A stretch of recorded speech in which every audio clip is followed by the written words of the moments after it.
आपण झोपण्यापूर्वी नेहमी काय ना काहीतरी खात असतो। आपल्याला भूक लागली असेल तर इन्स्टंट काहीतरी खात असतो। तर त्याचा परिणाम आपल्या बॉडीवर काय होत असतो हे आपल्याला माहित नसतं। तर त्याचा परिणाम आपल्या बॉडीवर आपलं वेट वाढू शकतं किंवा हार्मोनल इम्बॅलन्स होऊ शकतं। तसंच झोपेवर त्याचा परिणाम होऊ शकतो आणि झोपेवर परिणाम झाल्यानंतर ऑटोमॅटिकली आपल्या बॉडीमध्ये आजार व्हायला तयार होतात। त्यामुळे सगळ्यात महत्त्वाचं काय असेल तर ती आपली झोप आहे आणि त्यामुळे झोपण्याआधी कोणते पदार्थ खाऊ नये हे आपण आज पाहणार आहोत।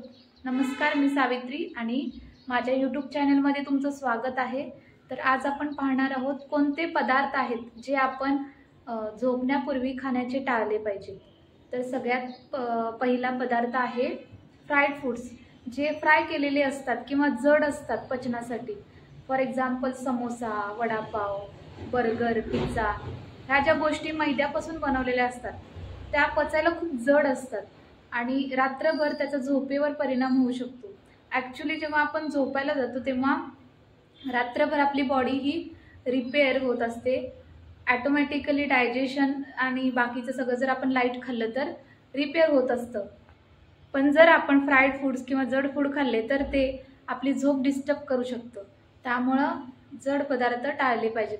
त्यानंतर दुसरा पदार्थ म्हणजे कॉफी, चहा ह्या पदार्थ टाळले पाहिजेत, कारण याच्यामध्ये कॉफीमध्ये कॅफीन असतं जे आपल्या बॉडीमध्ये मेलाटोनिन म्हणून झोपेसाठी जे हार्मोन लागतं त्याचं प्रमाण कमी करण्याचं काम करतं।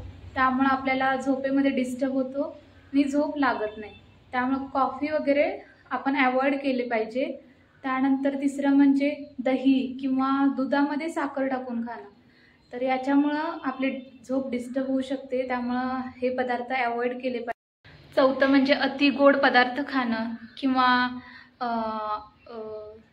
साखर घालून दूध पिणं, हे पदार्थ आपण अवॉइड केले पाहिजे। आणि आपली झोप इम्प्रूव्ह करायची असेल तर काय खाल्लं पाहिजे आपण, तर दुधामध्ये हळद टाकून आपण पिऊ शकतो। याच्यामुळे आपली झोप चांगली होण्यासाठी जे मेलाटोनिन असतं ते प्रमोट करण्यासाठी किंवा इम्प्रूव्ह करण्यासाठी, स्टिम्युलेट करण्यासाठी मदत करतं। त्यामुळं झोपताना आपण हळद टाकलेलं दूध पिऊ शकतो किंवा ग्रीन टी घेऊ शकतो। सहसा अति गोड पदार्थ टाळले पाहिजेत। तर बॉडी डिटॉक्स होण्यासाठी रात्री झोपताना आपण एक पदार्थ खाऊ शकतो, तो म्हणजे आपण दालचिनी पाण्यात टाकून ते थोडा वेळ उकळायचं आणि कोमट पाण्यामधून ते घेऊ शकतो आपण। त्याच्यामुळे आपले डायजेशन चांगलं होतं, झोप चांगली लागते आणि सकाळी जागही लवकर येते। त्यामुळे डीप स्लीप होते। तर झोप ही आपल्या शरीरावर खूप चांगले परिणाम, झोप जर आपण पुरेशी आणि व्यवस्थित घेतली तर त्याचे हेल्दी बेनिफिट्स आहेत। त्यामुळे नक्कीच तुम्ही हे ट्राय करून बघा आणि जास्तीत जास्त जे जड पदार्थ आहे, स्पायसी फूड आहे किंवा अल्कोहोल वगैरे आहे, तर हे टाळण्याचा प्रयत्न करा आणि हेल्दी राहा। व्हिडिओ आवडला असेल तर नक्की शेअर करा, लाईक करा, सबस्क्राईब करा। थँक्यू।